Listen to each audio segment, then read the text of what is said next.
Welcome to the Sideline. I'm Andy Katz. Well, this is going to be a home for a lot of original content in college sports and beyond. Now, of course, you're going to get a lot of that similar content that I produce for NCAA platforms, Big Ten Network, and other places. But I needed a home for a lot of those interviews with the newsmakers in this space. So where are you going to find it? Right here at the Sideline. Let's get to it. All right, Egor, you came in with a lot of hype. You guys ended up having a great season, making it a couple rounds in the NCAA tournament. But for you, there was a little bit of a bump, and then, things started to take off. Your perimeter making big shots. How would you describe the way your season went? I think it was a lot of, up and downs, as me individually and our team in general. Obviously, we started the regular season, the conference games, pretty weak, and it was, I think, 1-4 in the first 5 games. And, we sat down in the locker room without coaches in the circle, and we're like, okay, guys, what are we doing? We have 2 options. Either we just going by ourselves and doing whoever who wants, right? Each one worrying about themselves, or we taking, everything of this together and taking care of the games as much as we can and trying to, go strong. And I think that was the starting point for our team. And for me personally, just the mindset-wise, to understand, okay, this is serious right now. Even though it's start of the season, we can't waste any time anymore, and we should take it much more serious and make steps. And for me, again, as you said, I started pretty strong, but I was ready. I was expecting the best, but ready for the worst. So injury happened on the preseason, kind of got me out of the rhythm a little bit. I spent a month out of the court, out of the team, and was going a little bit crazy.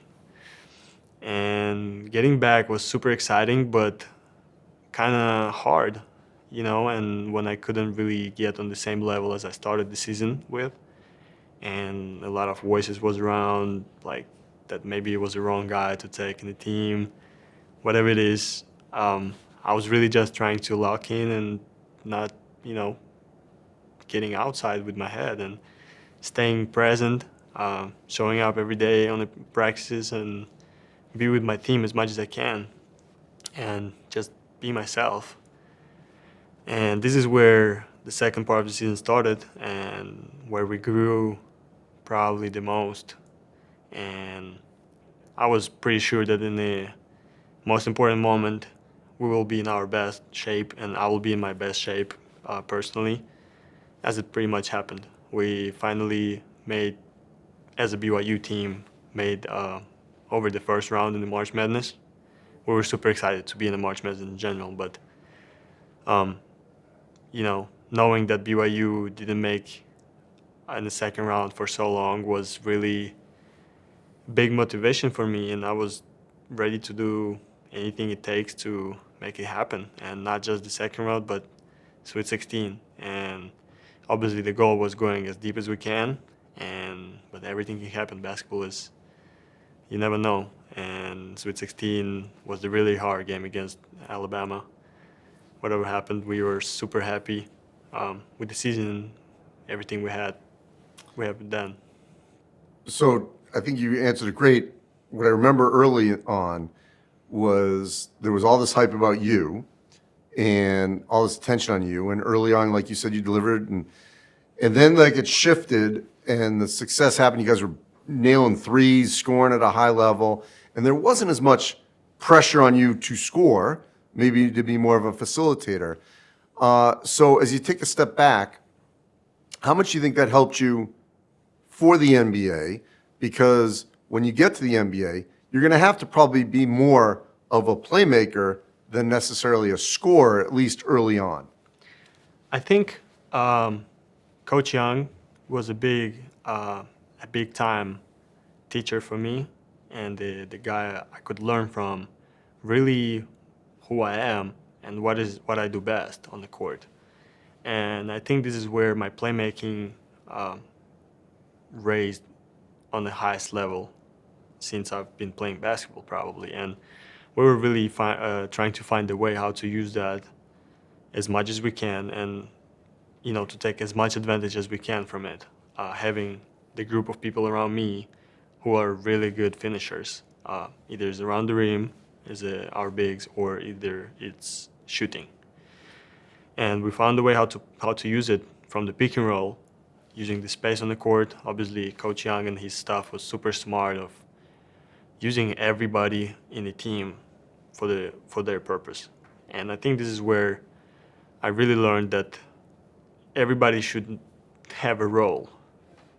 And obviously, there's still room for everybody to learn and to try new things. And for me as a rookie, I think it's going to be really important to be super efficient in what I can do best, and also try to be a better player every day, every game, right? And really try to find the balance in between those two edges and not going too crazy about one or too crazy about the other one. Kevin Young comes from the Phoenix Suns, head coach at BYU. I always hear this all the time. There's verbiage that NBA people use versus college. How much do you think it'll help you that you had essentially an NBA coach coaching you in college before you get to the NBA? That was pretty much my math, choosing the college, and knowing that there's an option for me, that the college that really want me to play for them with the NBA coach. Obviously, I'm sitting, and I'm thinking, who's gonna teach me more and better things for preparing for the NBA than the NBA coach? So, as you said, that's basically how I was thinking of, university I was choosing to go to. KY was obviously the main reason for me going to BYU. Coming from, the Europe, Asian continent to the United States at a young age, how did you navigate that as a young person being so far away from home? Yeah, my first step out of my hometown, out of Russia, out of Moscow, and it was to Spain. When I turned 15, I went to Madrid to play for Real Madrid in their academy. And obviously it was pretty scary, to leave home and leave my family for the first time in my life, going to play somewhere overseas. Well, not really overseas, but in a different country. And I was just 15, so I was pretty young little kid. But I love basketball a lot, and that's what I was doing everything that I did before this moment for, right? So because I really love this game and I want to be as good as I can be possibly in it, and that was one of the first steps to get on this path to NBA, right? Where I can get a little bit closer and get people to know me a little bit more and play in a better competition with the guys from all over the world, right? To participate in the tournaments like EuroLeague, national championships, and whatever it is. It was pretty hard for my family, and it was probably more like harder for them than for me, because they were giving their kid somewhere they don't know what is going on there, right? But for me, I was going to play basketball. So later on, when I already got used to this place, obviously I was missing a lot. I was missing my parents a lot, missing home, but obviously I knew what I'm doing it for, and my parents did a good job of staying, in control of their emotions and really keep teaching me what it's all about and what is it for. Talking about BYU, I already have spent three years before that away from home, so I kind of got used to that.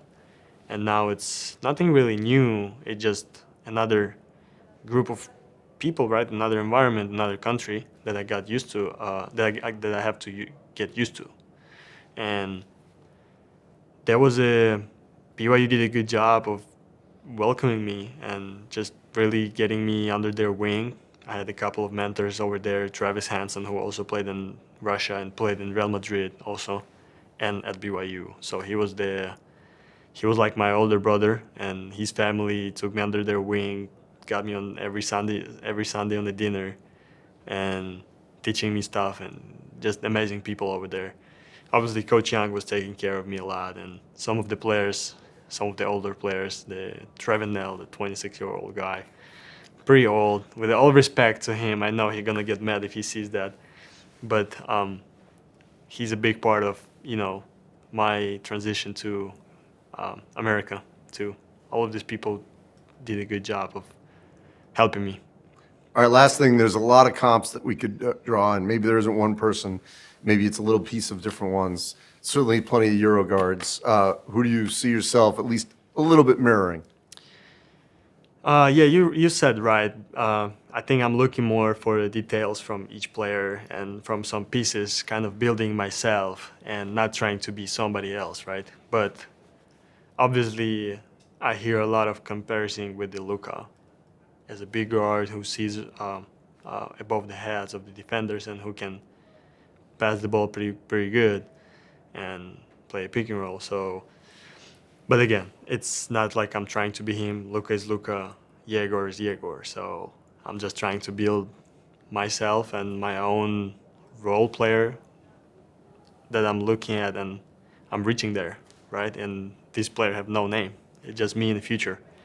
So that's pretty much what I'm thinking of.